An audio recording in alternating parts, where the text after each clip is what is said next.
Jacko Halloran. Let's have a big round of applause for him. Now, we are going to talk Superman in a few minutes, but that's only one small part of this man's amazing career. And it started with boxing in the mid-'60s. So what led you into that?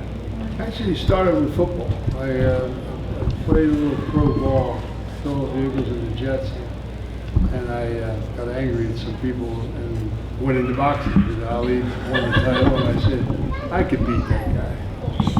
So friends of mine said, what a good idea. So, next thing I know, I was in a gym training for a professional career of boxing. And I figured it was better than me fighting in the street all the time. So it worked out pretty well.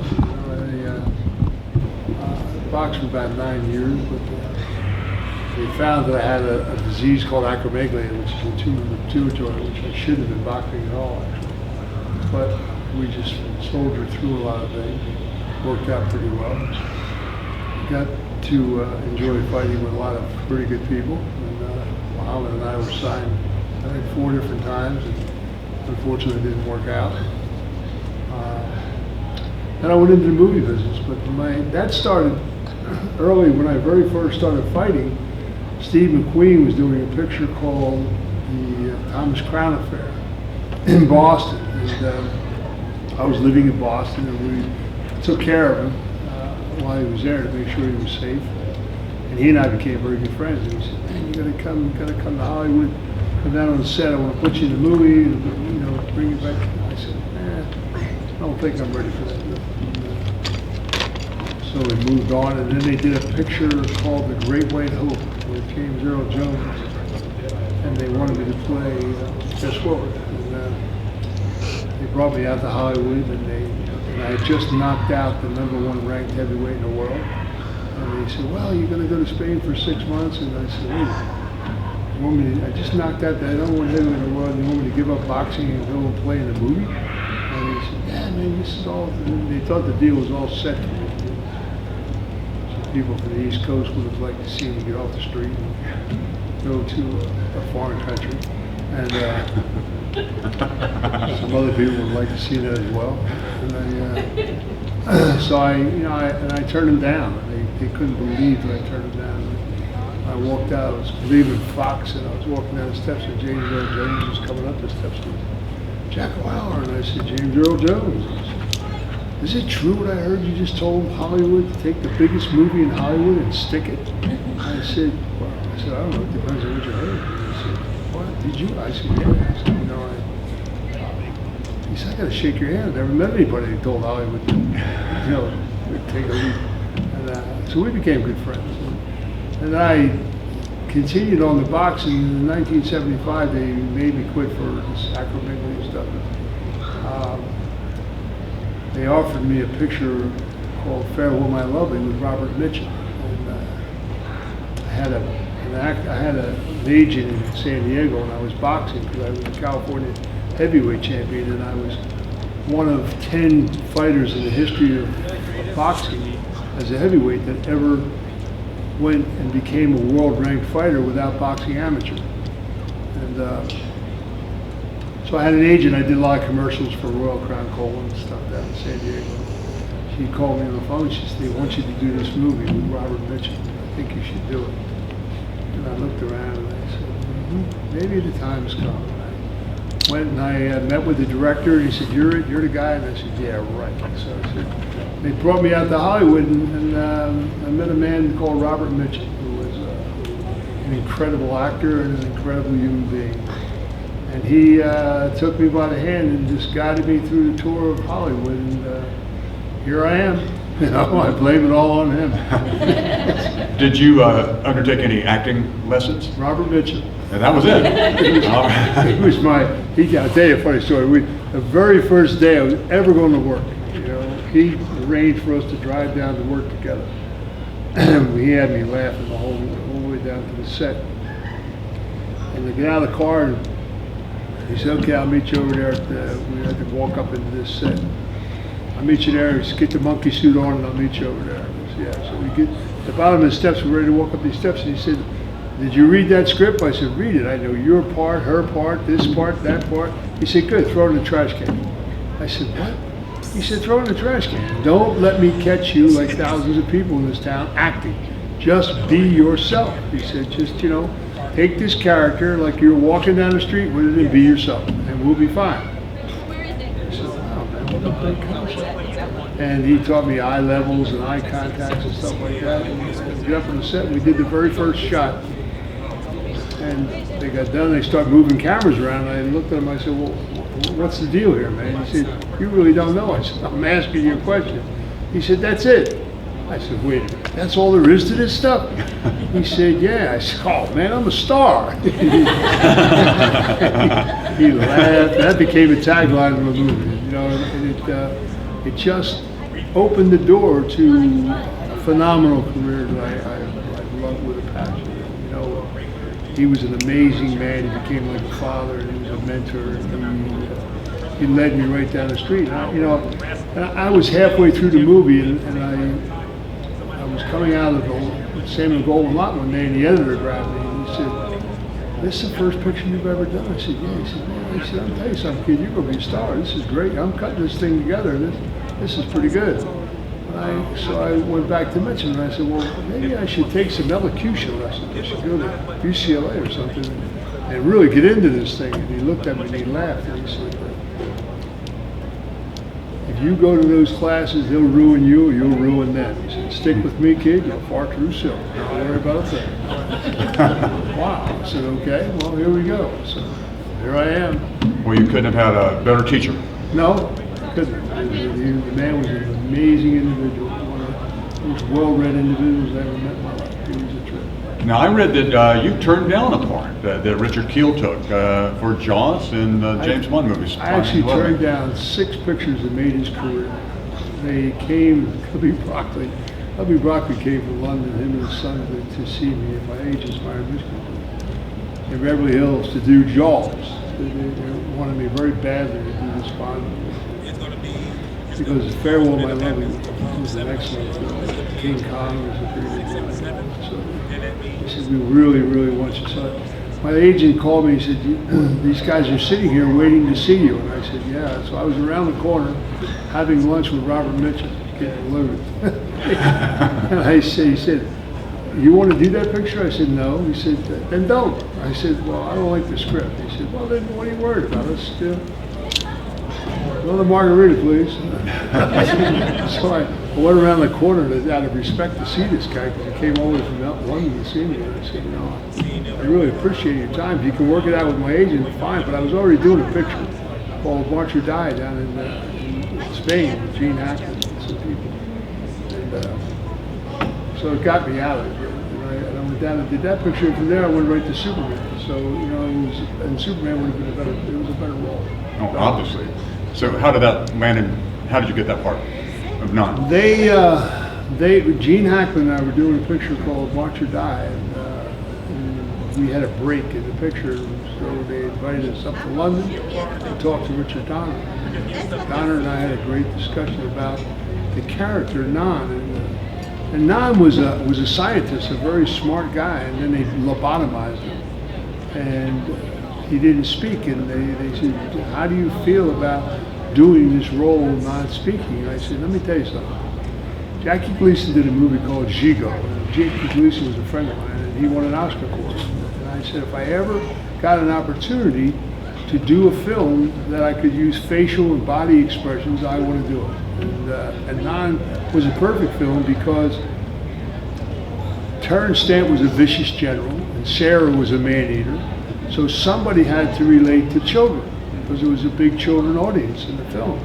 So I did this brutish, huge character with childlike mannerisms, and learning how to work my eyes, and learning how to do things, and getting overjoyed when they worked, and and having this adulation for Zod, and so I did everything like a child, yet with this brutish male influence.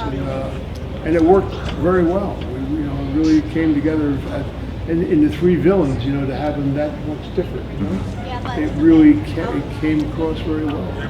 Thank God. Yeah, one of my favorite scenes is when you learn to use your heat vision for the first time. Yeah.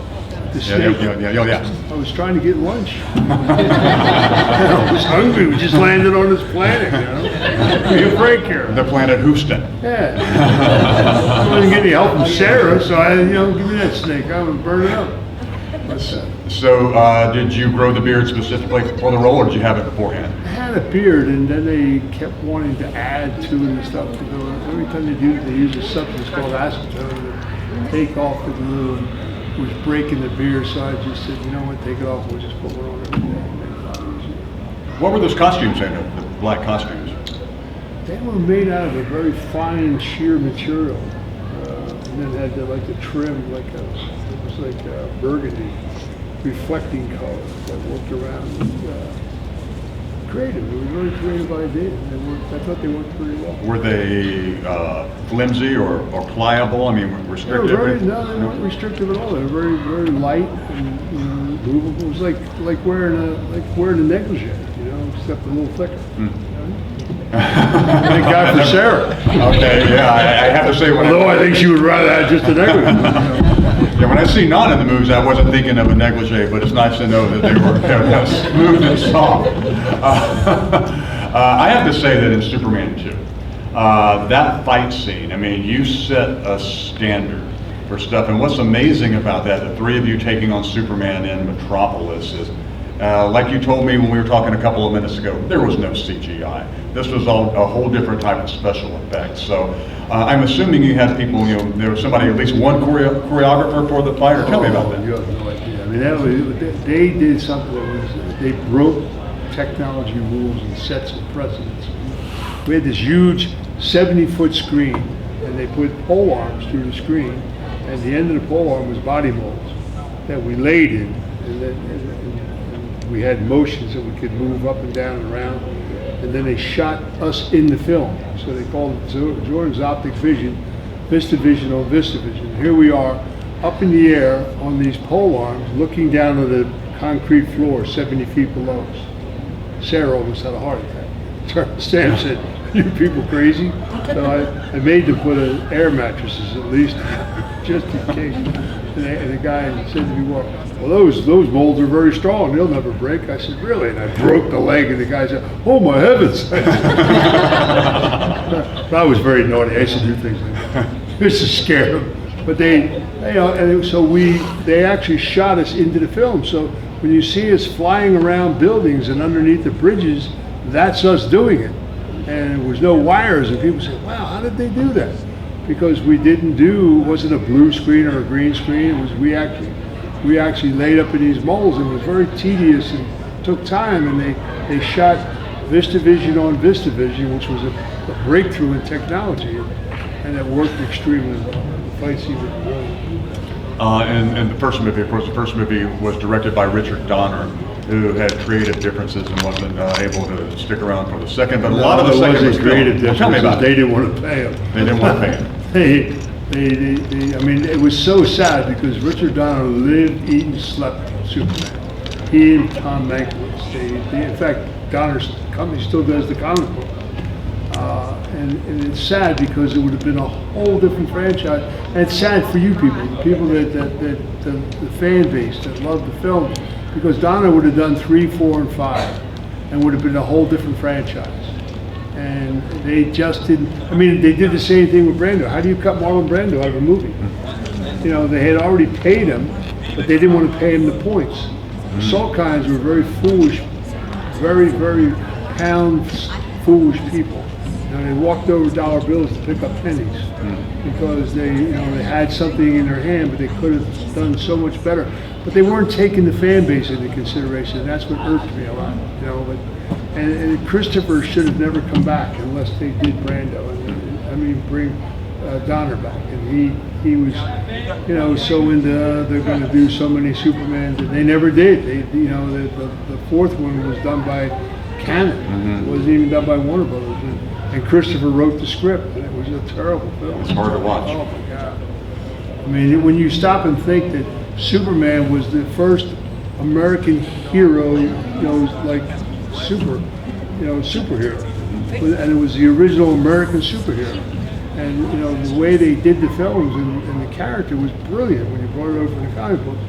And now they're doing them so dark and darker, it gets darker and darker. So we're actually thinking about, we talked about it about 6 months ago, about because of the hologram situation that works extremely well now, the technology, we're thinking of bringing Christopher back and doing another Superman movie with the 3 villains and Christopher, and we've got a storyline that we could come back at any age because the hologram thing works extremely well. And we're thinking of doing it. We're thinking of bringing us out of prison and getting our superpowers. Lex Luthor does some magic with the Krypton that gets us our powers back, and the same as we lost him, we get him back, and it would be a great idea. And Nan, of course, would talk by that time. All right. While I'm in jail, I learned a few skills, But we're kicking it around. I think it's a brilliant idea. I would like to get it pulled off. A lot of us would love that. Would Donner be involved with that? Well, he's getting old. Yeah. I don't know. If he's still talking, we're going to have a chat with him. He would go crazy. Sure.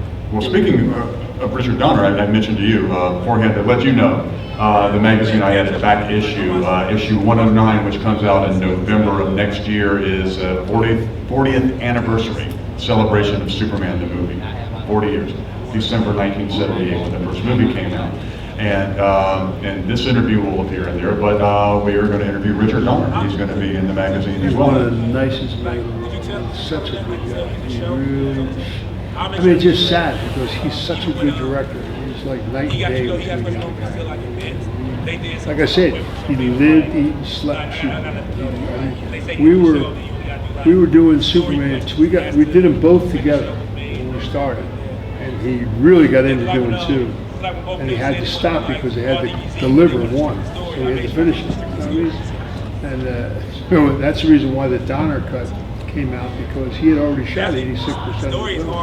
And it's sad that he didn't have the rest of the footage to make the Donner cut even better. And the Donner cut's better than the left version that there is. And he, and even with that, it showed where the Salkinds really were, because Warner Brothers threatened. They said, well, you guys are late delivering the picture. Maybe we don't pick up the option for Superman 2 and all this other rigmarole. And Salkind said, well, he says, does that mean I can bring in other distributors to look at the film? And he said, yeah. They were being wise guys. And he hired, I sat in the screening room at Pinewood Studios. He brought all these distributors in, and he showed the fights over Metropolis. And Warner Brothers couldn't get the rubber bands off the money fast. Said, hold on a second there, son. Yeah, all right.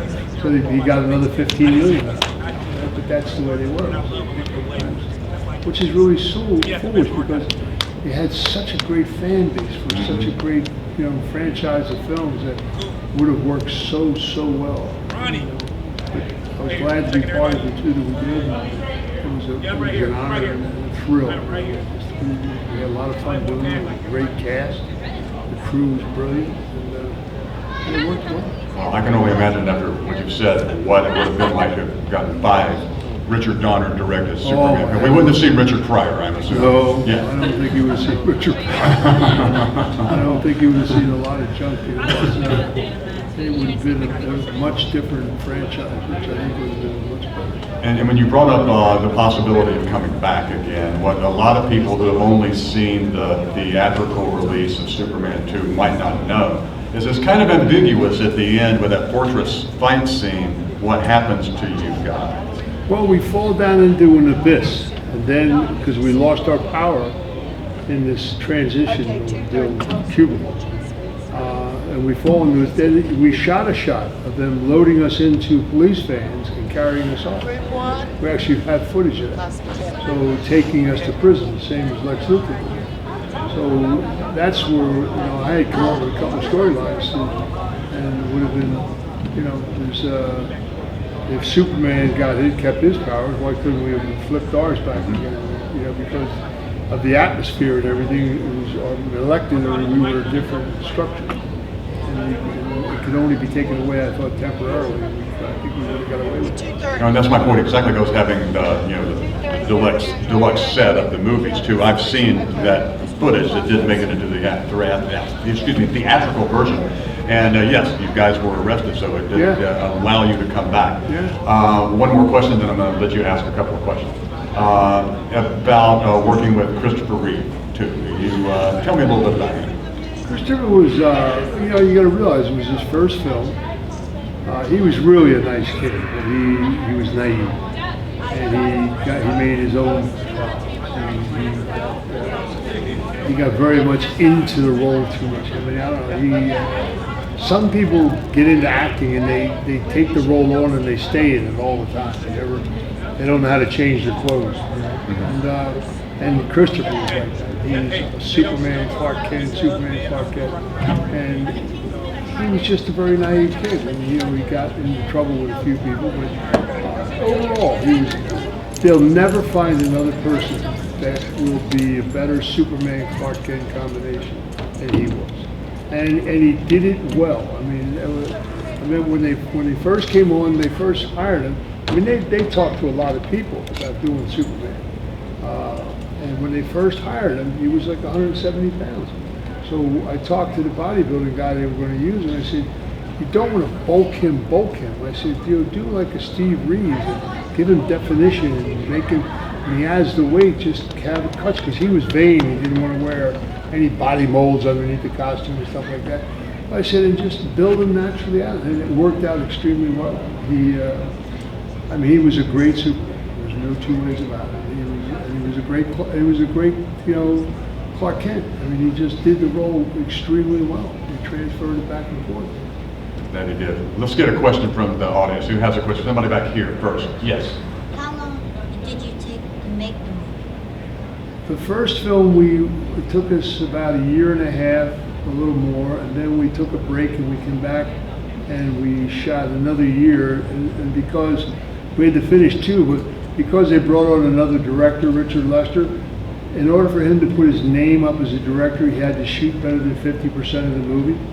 So he went back and reshot a lot of things to put his name on it, and his stamp. I'm a big fan of Christopher Reeve so much. I have his old stuff at home, at the house, because I'm the biggest fan of his. I love Christopher Reeve. Yeah, I'm having a hard time hearing that too. Did anybody? She's just a very. She's a big Christopher Reeve fan. And I have all his movies at home to watch. Christopher was a great Superman. No two ways about that. Well, this young man's about to jump out of his seat, fly around the room. What do you have to say? Oh, thank you for asking. What was the name of? What was the thing that Superman's weakness is? It was like a green crystal or something. What was that called? Kryptonite. Was there ever a part where you used that against him? They did. Lex Luthor did it. No, like you. No, because it's amazing. He never really affected us the way it did. Well, it should have, but they didn't really wave it around. Not like Superman could have thrown a piece at you, Yeah, he could. No, we never could use it because it would have affected us as well. Oh. Because we come from the same planet. One more question? Yes. When you were working on King Kong, did you get to see some of the ape? It's amazing. They only had that ape all together at one time. The whole thing, or just a piece of it? They had pieces of it. The head was there, and they had the arm and the hand. I mean, poor Jessica almost got killed one time when they did the shot with her sitting in his hand when he was blowing air on her because he put her under the fountain and all. And he was stroking her, and the finger, the wire on the finger broke and hit her in the head. Oh, fell on her head. So, oh my God, that's a wrap. But she was a tough chick, man. She's a Minnesota girl. What a sweet lady. God, what a brilliant actor. But yeah, it was we did bits and parts of it, and what was the guy's name? I'm trying to think of his Rick Baker. Rick Baker did a great job in the suit. I mean, he did a lot of stuff that they made it look like it was the whole monkey, but it was him.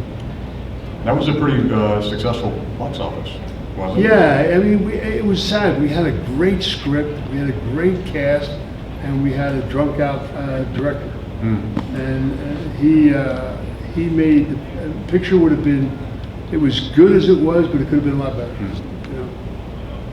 Yes, sir. I was curious about what role were you supposed to have in golf? Sorry, please? What role was you supposed to have in golf? Oh, he was offered the role of Jaws, the villain in The Spy Who Loved Me, the James Bond movie. Different Yeah, Jaws. they had come to me to The do shark. that picture. When I was doing King Kong, they came to me to do a picture of Silver Streak, which I'm sorry I didn't do, with Richard Pryor and Gene Wilder. And Gene was a good friend, he was a good guy, and he wanted, please do the movie. And we were doing King Kong, and I had 6-week period off because they were going to New York to shoot the stuff in New York that we were already dead. We fell off the log supposedly already.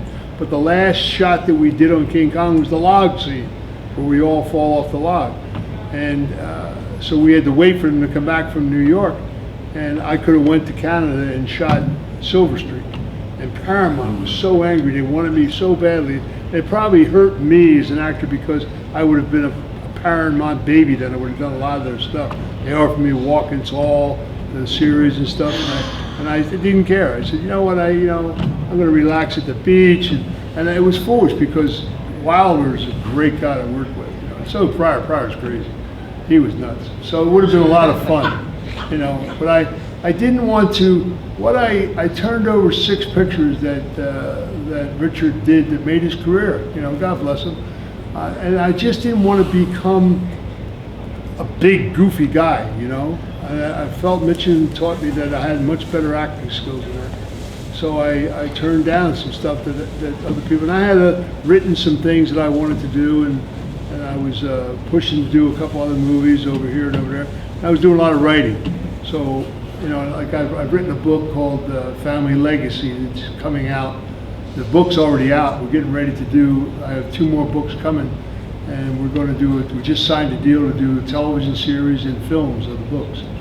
And Congratulations. it's a great deal because it's a stronger story than The Godfather. It's going to make The Godfather look like a child's game. Because we're going to tell a lot of truth about the opening of our country and things that people really deserve to know. Any other questions? Yes. Yeah, I know that you were also in the movie Dragnet. Oh, I love Dragnet. Dragnet was a great film. Yeah, Dragnet with Dan Aykroyd and Tom Hanks, and God, it was a host of people. The English actor, brilliant guy. Yeah, I mean we had a lot of fun. Dragnet's one of those pictures you can watch 50 times and never get to hear all the one-liners that Danny Aykroyd did. I mean, he just threw them out left and side, man, and he had Jack Webb down to a T, and it was a breakthrough picture for Hanks, and it was great because it allowed Tom to be Tom, and he didn't have to worry about carrying the picture because Aykroyd was doing that, and it was a great cast, and we had a lot of fun doing it, I mean, it just seems like you guys did because with, like you said, the one-liners, and Tom was really able to express himself a little bit more without having to carry. It worked. It really worked fluidly, really well, and that was Mankiewicz. Tom Mankiewicz was the director. He was, we had a lot of fun doing it. So was there some give and take for improv on that, or was it strictly by the script?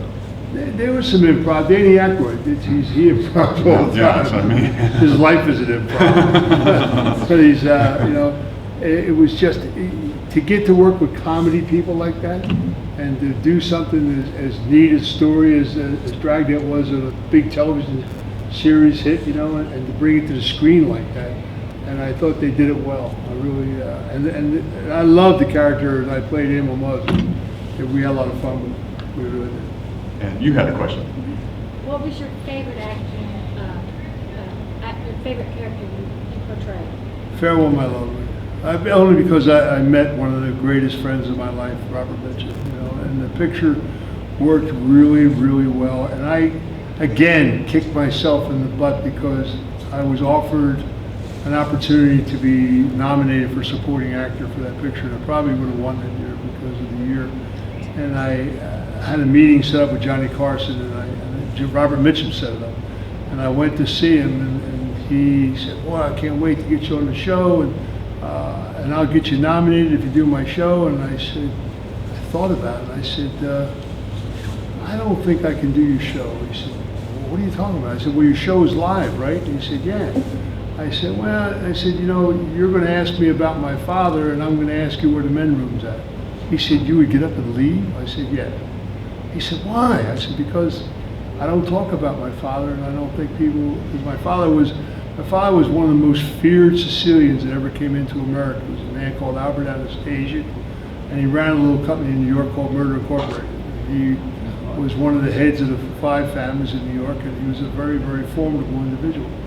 And Johnny Carson said, "Oh no," he said, I'll give you a list of questions that we'll do." And I said, "Yeah, right. You are the key reporter in this country.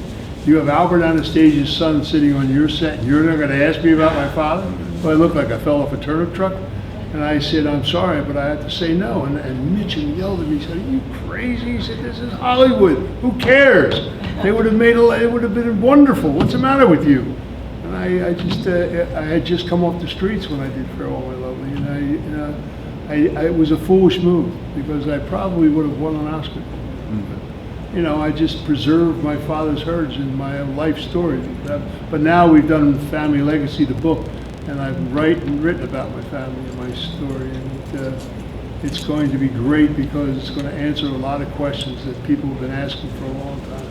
So the distance of years made it easier for you to go back and share that Yeah, story? because look, I'm 74 years old, and I've watched a lot of changes happen in our country. You know, when my father and those people ran the country, or different cities, there were no drive-by shootings. When I was a child, we never locked our front door. You know, your neighborhoods were safer. It was a whole different kettle of fish, compared to where we are today. Yes. Sir, do you still keep in touch with a lot of the old Superman stars? Oh yeah. We're about to see Sarah in the next couple of weeks. We're going to Kansas City for a week, and and I talk to Terrence, and Hackman's retired, but we speak once in a while. And Mark McClure I see all the time. And Valerie, unfortunately, doesn't get out of her house anymore. She's very sick, but when you work together for 4 years, you become like a family, I see that. In fact, I probably talked to them more than any other picture I did. Well, that's a good note for us to close. I'm afraid I have to draw. We're not closing, man. Oh, okay, well, then, I thought you wanted to go. We'll stick around, all right? Who's got a question? I don't want to scare off the questions by saying that. Come on. How often do you get to hear non speak? So that you. Yes, Flash. Working with Terrence Stamp. Oh. Sorry? What was it like working with Terrence Stamp? Terrence is brilliant. He's a brilliant actor. I mean, he really was. And Terrence, when he did Superman, he had just cleaned up his life. Terrence had a bit of a problem with partying and stuff. He was probably when he was younger, he was the best looking kid ever come out of England. And he got nominated at an early age for an Oscar. And he was just a brilliant actor. And when his brother was the manager of The Who, so he did a lot of partying and stuff. And then he went to India, and he got Rolfed, and he became very spiritual. And Superman was the first picture he did after that. And he was just a whole mellow individual, and just such a pleasure to work with. Really was. He's just a super individual. You ever see Terrence? You ever go see a picture called Priscilla, Queen of the Desert? You will laugh your brains out. And you say, "Well, that was General Zod? Oh my God!" Playing a transvestite, he's just that versatile. He's that good an actor. Well, that's what Superman, the first 2 movies, but in particular the first one, really had going for it. I mean, you look back today, you would not have this franchise of films that just keep cranking out if it hadn't been for the work that you folks did 40 plus years ago. That's true. Because you all, A-list talent in this movie, and everybody treated the subject matter with respect, whereas previously, say in the 40s with the movie serials, it was a little more tongue-in-cheek. Yeah. And so you had a question back here, The Flash. You are an amazing actor, and what is your favorite Superman movie? I had Superman 2, and I think was you know, it just opened up everything, and I thought it worked extremely well. I really did. You know, it had a great story to it. Or you know, all these superhero movies they do, a lot of them are storyless. You know, just wham bam, thank you, man. And I thought they had a great storyline in Superman 2, and I thought it really worked well. Anyone else? How often did you run across Ned Beatty? Ned's such a nice guy. Man. I used to have breakfast He with seems him. awesome. I used to have breakfast with him in Dayton Allen and Beverly Hills. You know, I run into him all the time. He's a sweetheart for me, and a great actor. He's just a nice person. You know, again, the whole cast on Superman was just, I mean, geez, Hackman was brilliant. You know, I had just done a picture with Hackman. And, Ned's just a nice man, really a nice person. He belongs down here in North Carolina on the farm. How y'all doing now? Come back and see me real soon. You hear me? Yes, you. Well, I was kind of curious about you working on the hero and the terror movie with Chuck Norris. Yeah. Kind of like the backstory on that, because was that one of the first times you played like a villain like that? I mean, I know you played it like non, but like That is you know, yeah, it was, and I liked the story, and it was, again, it allowed me to do something without talking, you know. I mean, I remember when we were we were shooting the movie, and my wife at the time she was an English blue blood, and she was on the set, and we were doing a scene in the garage when I come walking down this ramp, and I scared the hell out of my own wife. She saw me walk up the ramp. She said, "You turned around and you came down the ramp. It was a different person." Where did that guy come from? Scared the shit out. You know, and I just, because I learned a great trade from Robert Mitchum, how to do what you're supposed to do, and it worked well. But yeah, it allowed me again to express something, and the film worked extremely well. You know, it's just that the people that produced it ran out of money for distributing it, which was sad. It was probably one of the best films Chuck did. Did he ever get caught in one of his kicks or anything when you all were doing the? We did a great fight scene. You know, well, I was a professional fighter, and he's a martial arts kid, and I knew a lot of martial arts, and he and I played around with it. We had a good time. I mean, it looked very real. People said, "Wow, you guys are killing each other." I said, "We were, man. I was ripping them up." We had a lot of fun doing it. Really did. How about one zinger final question here? Jack, I haven't heard anyone ask about the Donner cut. Did you, when we were there, did you like what they showed? I think the Donner cut is so much better than Lester's cut. Well, the fight scenes with you and Chris are a lot better. Well, the whole film has less comedy. It has more of a serious turn to it. I mean, it's just Richard Donner. You know, he's just such a great director. He didn't have to fudge anything. And you know, just to show you the difference, when they shot the Eiffel Tower scenes, and Richard Lester took the Superman whole. Now imagine this is I mean, you're talking about Superman movies, big time movie, right? And he goes to Paris under the name of Daisy May or something, where they were trying to sneak into town to do the shooting at the Eiffel Tower. And it was pouring rain that day, and if you look at the picture, you'll see, you ever look at the cop cars, the windscreen wipers are going like this and this, and the cops grabbing Margot before she goes up to get into the tower, and spots are hitting his shirt, raindrops, you know what I mean? So Lester didn't care. He shot it because he took it into the lab and opened it up. They just shot with an open lens. It allowed you to eradicate a lot of stuff. So, but that to me is phony. You know what I mean? It just doesn't. There was no necessity for that. So you wait 2 days, the rain goes away. What's the big deal? It's things like that bothered me with Lester's stuff. And he, you know, there's a lot of cramming of this and cramming of that. It just, I don't know. I just didn't. It was like, it's like working with a high school director and a professional between him and Donner. Donner was such a great director, and He knew everything. His mind, his body, his soul was in the project. And it worked really, really well. I mean, I'll tell you a funny story. They sat when they were doing Superman the first time, and they were out to dinner one night, Marlon Brando. Brando, the first 11 days were, just to show you the salt kinds, the first 11 days were shot on Brando, because they needed Brando on film to go to the bank to get the money. And so we were at Shepperton Studios, and they said, this is where we're shooting Superman. They, yeah, we're going to shoot at Shepperton Studios. Well, it was a forest. It was just 11 days. They put a coat of little paint, threw some furniture around, and Shepperton's a nice little studio, but they were intending to move back to Pinewood, and Pinewood has a house crew. So all these kids who signed on as crew people that thought they were doing the whole length of the picture, their jobs got chopped in 2 or 3 weeks, which was really kind of cool, And I made them bring my guy that was working with me back to Pinewood, because I knew he had a wife and kids and stuff. And I said, you got this guy's I'm not coming back if he doesn't come. So, but they did Brando was sitting having dinner with these people, and he said to Pierce Spangler and Alexander, he said, I've really been working really hard. He said, maybe we ought to take a day off.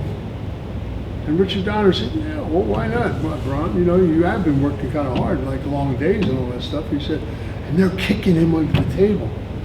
We can't, no, you can't take a day off. Because they needed the footage to take it to the bank.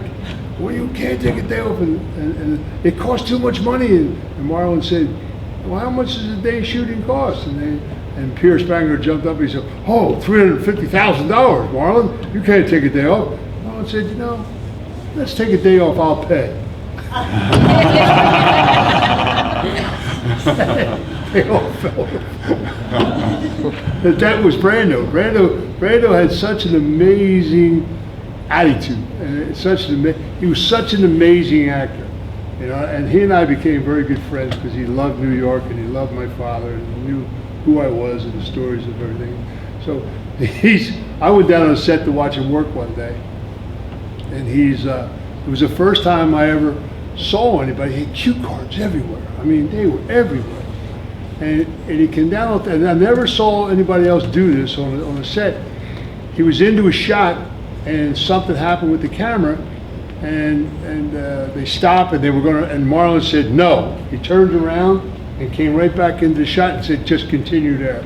And they picked it, and I never saw anybody ever get away with that one before, but he was that good. And he come down off the set, and I said to him, I guess a lot of people would be afraid to ask you, but what the hell, let's ask the question here. I said, what is it with the cue cards, man? And I said, are you that bored with the industry that you have to have cue cards everywhere? Oh no, he said, I started that with Mutiny on the Bounty. He said, I don't want the camera to think that I studied a script or anything. I want it to look like I'm taking these lines out of the air. And I looked at him, and he was a great Shakespearean actor. And I said to him, Marlon, and he laughed, and he ripped off a couple parables of Shakespeare, letter perfect. I mean, just the performance was, I thought I was at the play, and because he was that mesmerizing. And he ripped off this Shakespeare, and he looked at me and he said, that you must know word for word. This shit, piece of cake. I said, wow, man, thanks for the acting lesson. But he was a guy, when he walked on the set, you could hear a pin drop. People paid attention. And he taught me something, he and Mitchum taught me the same thing.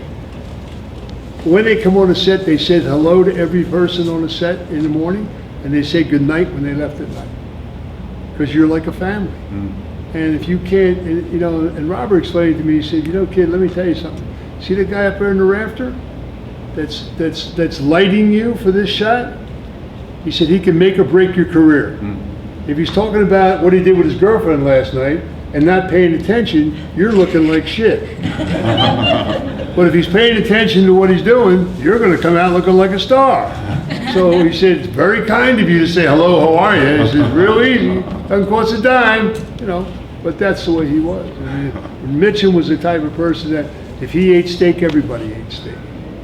He was just that kind. Brandon was like that. They were just, they cared about the people they worked with, which is a treat, you know? Well, folks, we're going to wind it down now. Thank you so much for being here. I want to let you know that Jack O'Halloran's table is at the front of the room. So go meet him. Get person. Want to read a great book? Look up FamilyLegacyTheNovel.com on the internet. You'll love it. There you go. Thanks again. Let's give a big hand. Thank you. It's your pleasure.